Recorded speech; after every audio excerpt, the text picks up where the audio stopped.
Without Lucent and Throne and Liberty, you won't progress your character. Without progression of your character, you won't be able to be competitive in PvP. But don't worry, I've got you covered in this guide. I will teach you the best ways of making thousands of Lucent. Wow! And with that, welcome to our 9th episode of the starter series for Throne and Liberty. But let's start with the basics. What exactly is Lucent? Well, in Throne and Liberty, Lucent is one of your two main in-game currencies, the other being Solent. Solent is your standard go-to currency for things like crafting fees, buying items from an NPC, or upgrading your gear. So your classical gold in MMOs. This you get from just about any content you do in the game. Lucent, on the other hand, is used for two things. First of all, it's used for the auction house, so that's a trading place for all of the players. There you can buy upgrade material or even complete items from other players. And the second option what you can do with Lucent is to buy skins in the special shop. The only ways of getting Lucent is by spending real money and buying it from NCSoft, participating in a castle siege, and by trading on the auction house. The most important and consistent way of earning Lucent is of course through the auction house. So all of my tips will focus on that. So what should you be selling on the auction house? The best items to sell here are armor pieces, weapons, or trade extractions. If you are unsure about trades and trade extraction, you can check out my trade guide video. But to make it short, you cannot sell all items directly on the market, because a lot of them will be tied to the player. But what you can do is you can extract the trade from the item and just sell the trade from this item. Okay, besides gear, you can also sell gems like marins and rubiks, which are also really valuable, because they are needed for crafting glowstones to level up your gear. So to make now as much Lucent as possible, we now just have to understand how we can get as many items as possible. And here we have in Throne and Liberty a bunch of possibilities.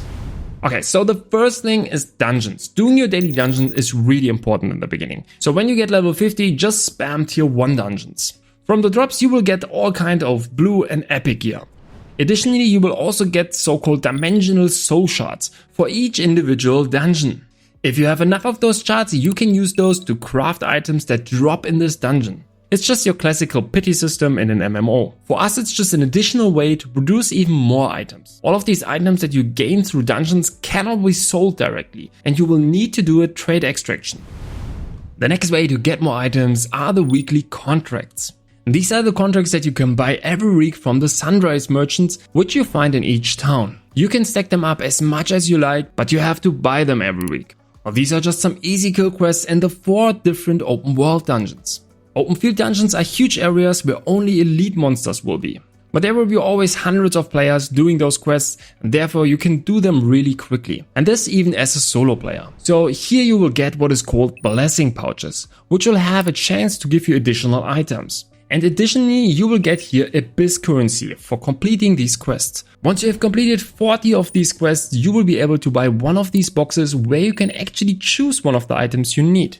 So similar to dungeons, you have a chance of getting randomly an item, and then you have additionally a pity system where you can 100% guarantee an item. Again here, these items cannot be sold directly and you will need to do a trade extraction first.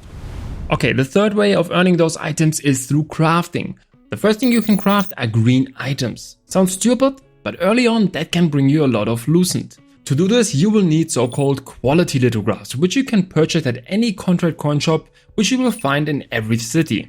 These cost contract coins, which you earn through completing any kind of contract. You can get them from your daily contracts, but also from your weekly contracts we just discussed. So this can be a good strategy early on, but it really depends on how quickly all players will progress. We are not 100% sure yet what the progression will look like on global release, but keep an eye here on the prices of the green items and always remember how easy they are to craft. There's also a special crafter who walks near and through the entire village. You can craft blue items at this crafter. Besides your standard crafting resources, you need here Death Soul shards. These can be farmed in the Sul's Abyss open world dungeon on level 1 and 2. So there are only elite monsters in this open world dungeons, but on level 1 and 2 of this dungeon, the maximum level is 24. That's why even in your early 50s you can easily farm those. Important here, for all crafting you always have a 20% chance that the item will be a greater success, meaning that the item can be sold directly on the auction house. If it's not a greater success, then you of course need to do a trade extraction again. The next option is by simply buying additional items. The first option would be here on the contract coin merchant. You will again need here your contract coins, which you will get by doing all kinds of contracts. Here you can buy those weapon chests, which cost 1500 contract coins. If you open the box, you get one of those epic weapons. They are not cheap, but this can be really powerful early on, when epic weapon trades are really valuable. Then you have these precious blessing pouches, which will have again here a chance to give additional items. These you can also get when you are doing your daily contracts. Always take them, because they will not only give you additional items, they will also give you more weekly contracts, which will give you again more chances of items and so on. And lastly, then you can also buy weapon chests at the guild merchant, where you can again select a blue weapon that you want. So for this one you need to be in the guild. Then you can simply donate any kind of material or solant and you will get those guild coins. And with those guild coins you can buy then those weapon chests. But I'm not the biggest fan of those anymore because they made it way more expensive. And you usually want to buy here the healing potions. But just keep that in mind, and if you have enough, go ahead buying those weapon boxes. Another option for acquiring items is through open world farming, and this especially in open world dungeons. Here we'll use so-called abyssal contract tokens, which are consumed as you defeat monsters in these dungeons. As long as you have those tokens, you will have additional chance for loot. In these dungeons you will be able to find all sorts of gear, and also the different gems we talked at the beginning, like rubrics and marrons and so on. While the drop rates for high tier items are relatively low, this method is still really good, especially because it gives us just a lot of solant, which is always needed. Okay, and now the last thing we can actually utilize is the Litograph Book. The Litograph Book you can put in all kinds of different items. As soon as you complete a row in the book, you will get here a small reward. Now these rewards are mostly different items. Here again you will have to do trade extraction, but this can be really valuable again. Okay, these are the most important activities everyone can do consistently to get items, which will give you plenty of Lucent. So there are more things which can give you items, but not easy and consistently. So if this is too much for you, you don't need to do all of these things at the beginning. I would suggest you at the beginning for sure do your daily dungeons and your weekly contracts. All of the other things you can do that on top of that. If you have even more time, it's important to mention that your Lucent is shared between all of your characters. So you can farm Lucent on your twink and then use it on your main. But in total you can have only a maximum of 3 characters.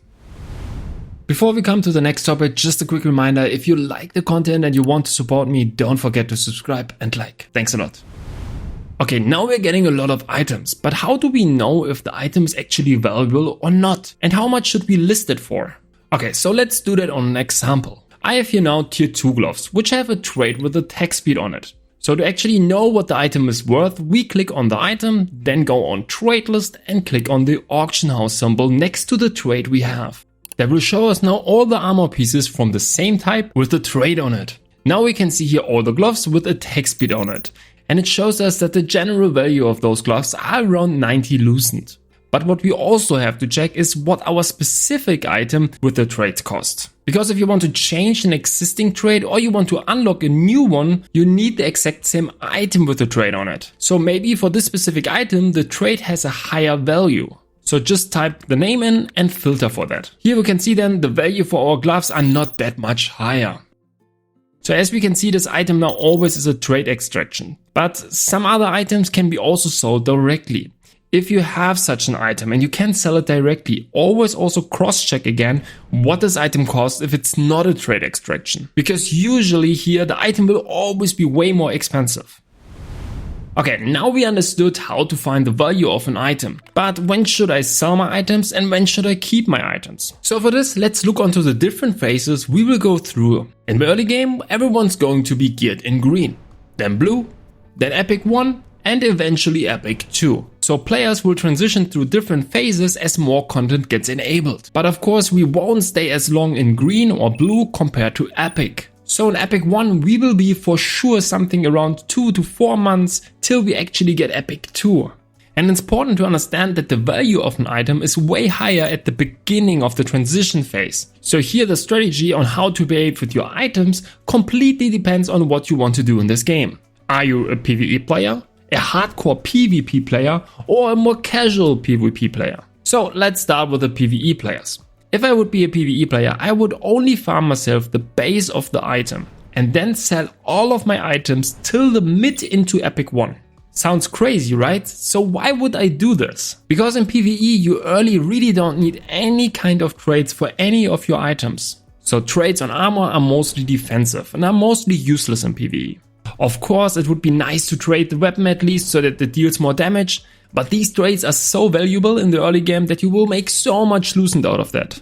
And you will always find groups through the Dungeon Finder. So in the first 2-3 months you could save up so much Lucent here. So I would sell each green, blue and also epic item. Then you will be the richest person on the server and you will be nicely prepared for tier 2 dungeons. Okay, but if you're more into PvP, the strategy of course needs to change. The more hardcore you are, the more you want to keep your items to stay competitive. But if you're more casual, you might want to sell early while prices are still high, even if it means being behind during the early transition phase. Just keep in mind that the item value drops fast in those first few weeks. If it's fine for you to stay 2-3 weeks behind, this might be your strategy for you. But of course, if you are a hardcore PvP player, you should only sell all the items you don't need and stick to the rest to be as competitive as possible. Alright, this has hopefully give you a good understanding of what the best way to make Lucent is. If any further questions, please feel free to ask me in the comment section. If you liked the video and you want to support me, don't forget to like and subscribe, and see ya in the next one.